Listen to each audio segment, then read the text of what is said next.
Assalomu alaykum, hurmatli Doktor Namazov kanalini kuzatuvchilari. Oldingi videoroliklarimizda anor mevasining organizmga foydali xususiyatlari to'g'risida mavzuyimizga oid qandli diabet kasalligiga uchragan ko'pgina bemorlarimiz anor mevasini biz ham iste'mol qilsak bo'ladimi degan juda ko'p savollar kelib tushgan. Shuning uchun bugun sizlarga qandli diabet kasalligiga uchragan bemorlar qanday mevalarni iste'mol qilish to'g'risida sizlarga to'liq batafsil ma'lumot berib o'taman. Hurmatli kuzatuvchilar, bilamizki, qandli diabet kasalligi bilan og'rigan ko'pgina bemorlarimiz shirinliklarni xush ko'rib yeb qo'yish ehtimoli juda ham katta bo'ladi. Shuning uchun sizlarga tavsiya qiladigan mevalarni ratsioningizga qo'shishingiz mumkin. Buning uchun avvalambor glikemik indeks nima va bu nima uchun bizlarga kerak?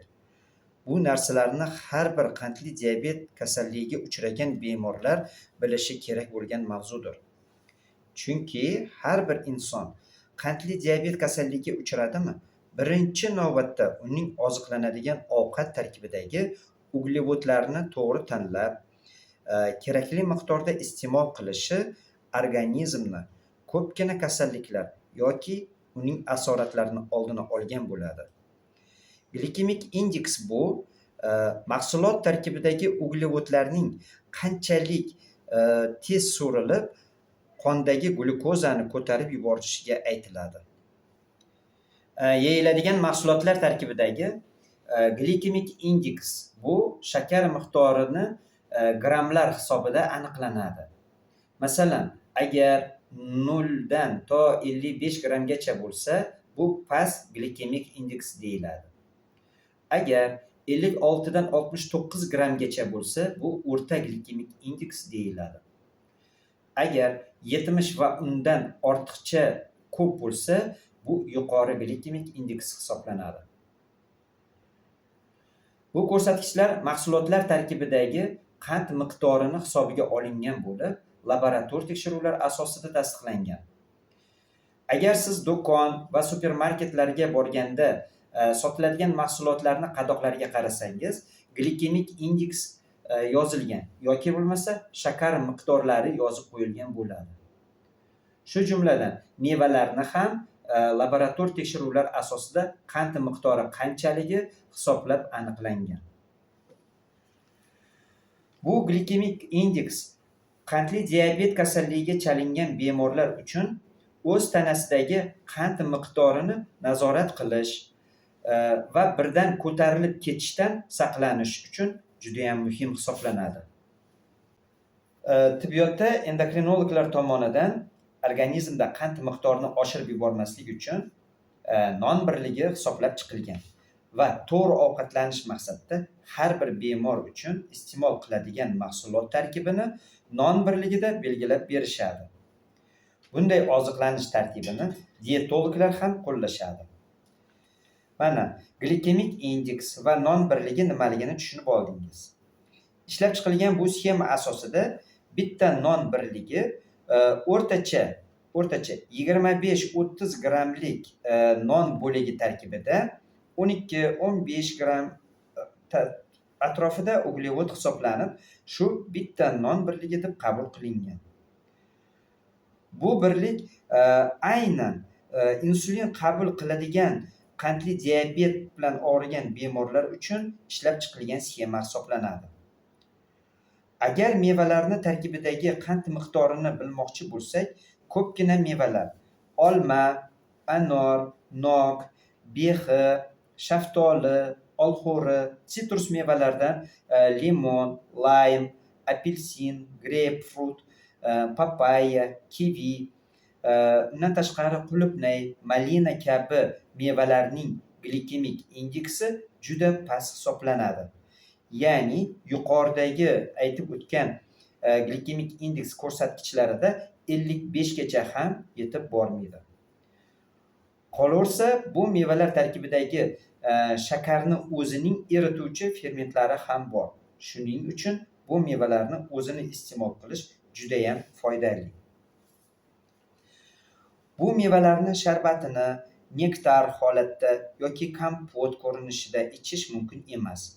Chunki meva tarkibidagi kletchatkalar erib ketadi, shakar organizmga ko'p miqdorda so'rilishiga olib keladi.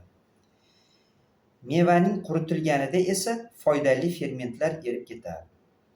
Ko'pgina obunachilarning talablariga ko'ra, anorni ham qand kasalligida iste'mol qilish mumkinligi haqida ham tushuntirib o'taman. Bitta anor o'rtacha 170 gram vaznga ega. Laborator tekshiruvlar asosida buning tarkibidagi shakar miqdori o'rganib chiqilganda 12-15 gram atrofida uglevod hisoblangan. Shundan 50% glyukoza, 50% esa fruktozadan iborat. Demak, anorning glikemik indeksi 12 ga teng bo'lib, bitta non birligiga teng. Shuning uchun ovqat ratsioningizga qo'rqmasdan qo'shsangiz bo'ladi. Shu jumladan olma, shaftoli, olxo'ri, behi kabi mevalar ham bitta non birligiga teng. Bu mevalarni iste'mol qilganda tarkibidagi kletchatka hisobiga ichaklarda meva tarkibidagi qand miqdori hammasi ham so'rilib ketavermaydi.